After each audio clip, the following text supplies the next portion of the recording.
Degree سے خبر دیتے ہیں ڈیجیٹل آواز نیوز کے لیے بیورو چیف امان اللہ مہ ڈگری کے قریب واقع درگاہ پیر ٹھارل شاہ صدیقی کے 2 روزہ سالانہ عرس کی تقریبات عقیدت و احترام اور مذہبی جوش و خروش کے ساتھ جاری ہے۔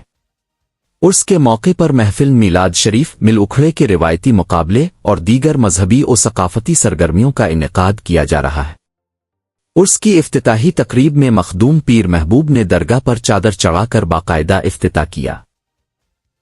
اس موقع پر صحافیوں سے گفتگو کرتے ہوئے مخدوم پیر محبوب نے کہا کہ درگاہ مخدوم ٹھارل شاہ صدیقی حالانکہ مخدوم سرور نو خاندان کی ایک قدیم اور روحانی درگاہ ہے، جہاں ہر سال صوفیانہ روایات کے مطابق عرس کی تقریبات منعقد کی جاتی ہے۔ انہوں نے کہا کہ محفل میلاد شریف کے ذریعے اللہ تعالی اور حضرت محمد کی حمد و ثنا بیان کی جاتی ہے، جبکہ اس درگاہ سے ہمیشہ محبت، بھائی چارے، امن اور اخوت کا پیغام دیا گیا ہے۔ انہوں نے مزید بتایا کہ عرس کے موقع پر سندھ کے روایتی ثقافتی کھیل مل اکھڑے کے دلچسپ مقابلے بھی منعقد کیے جاتے ہیں، جن میں سندھ بھر سے معروف پہلوان شرکت کر کے اپنی صلاحیتوں کا مظاہرہ کرتے ہیں۔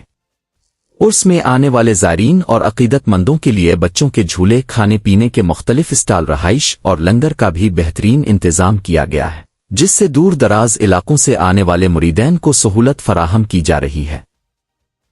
مخدوم پیر محبوب نے مطالبہ کیا کہ درگاہ کو آنے والا راستہ خستہ حالی کا شکار ہے اور بجلی کی سہولت بھی دستیاب نہیں، جس کی وجہ سے زائرین کو مشکلات کا سامنا کرنا پڑتا ہے۔ انہوں نے منتخب عوامی نمائندوں اور متعلقہ حکام سے اپیل کی کہ فوری نوٹس لیتے ہوئے سڑک اور بجلی سمیت بنیادی سہولیات فراہم کی جائیں۔ تقریب کے اختتام پر ملک کی سلامتی، ترقی، خوشحالی اور قومی یکجہتی کے لیے خصوصی دعائیں بھی کی گئیں۔ ڈیجیٹل آواز نیوز، جہاں نظر نہ جائے وہاں سے خبر لائے۔